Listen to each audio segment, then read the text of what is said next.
Yan, good morning. So yan, meron tayo ngayong Raider FI na aksidente. So yan, bago natin ito ayusin ng mga tabingi-tabingi na yan, unahin muna natin yung makina. Kasi yung tunog, tingnan nyo, palyado. So yan, napan-checking, ito yung problema nya. Yan, yung manifold nya nag-crack.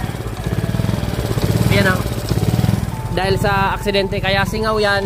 So yan, ititig welding natin yan, ibabalik natin sa dati para hindi na bumili yung may-ari ng manifold yan. So yan, pagkatapos natin na makina, saka na natin titirahin tong mga na-damage ng aksidente. So yan, natanggal ko na. So ito pala yung bitak nya, talagang kalahati yung natanggal. So yan, i-rebuild na lang natin, itig welding natin, aluminum TIG welding. So pag mahirapan tayong ibalik yung slot ng o-ring, pwede naman natin yung punuan na lang yan lahat na kanal and lihain na lang ng flat, yung bumalik sa flatness nya, and gamit na lang tayo ng gasket. Tsaka ito pa pala, meron pang surprise, pati pala yung cover nya yan, butas din, crack na rin din yan. Marami na yung oil kaninang tumatagas kanina, kaya pala hindi ko siya unang nakita kasi madumi yung part na to. Ayan, itig welding din natin yan na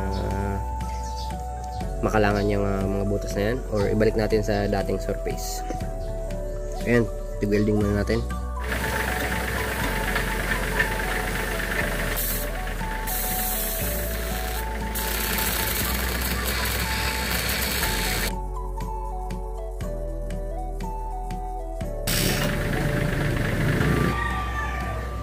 So, linisan na lang natin dito. Naglagay na tayo ng weld sa ilalim para habang naglilinis tayo sa labas, nakafix na siya.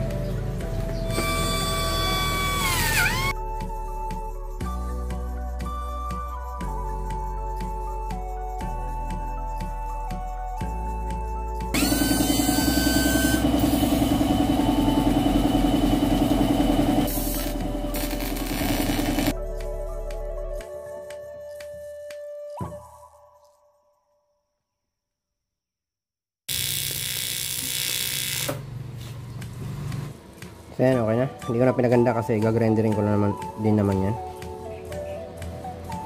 So yan, ang plano ko, hindi ko na yan i-build up kasi ipaplat ko na lang yan ng mga sumobra na weld, and yung crack dun sa gasket maker na lang yung hahabol kasama nung o-ring.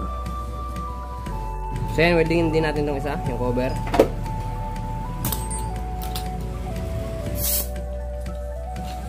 Binisan muna natin.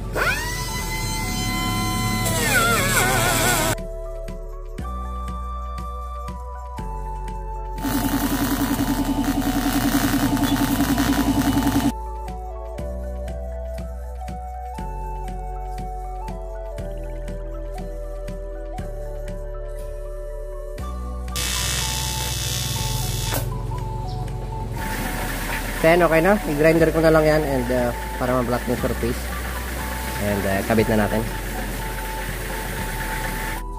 So yan, yung telescopic ibabalik na natin. Yan. Yan, so yan, alay na siya. So ikutin natin yung dulo kung makita nyo. Okay. So yan, nalagay na natin, nakabit ko na. So yan yung winelding natin kanina, tsaka nalagay ko na siya, and yung head hindi na rin butas. Okay, testingin natin. Ito, papalitan din natin itong susian, tapos yung sa likod kasi nung paka-aksidente nito nawala na yung susi. So sinira ko na para magamit muna natin temporary, and papalitan na lang natin yan. So yan, testing. Yun, one click. So yan, okay na yung idling nya, hindi na nagtataas sa baba. Yun.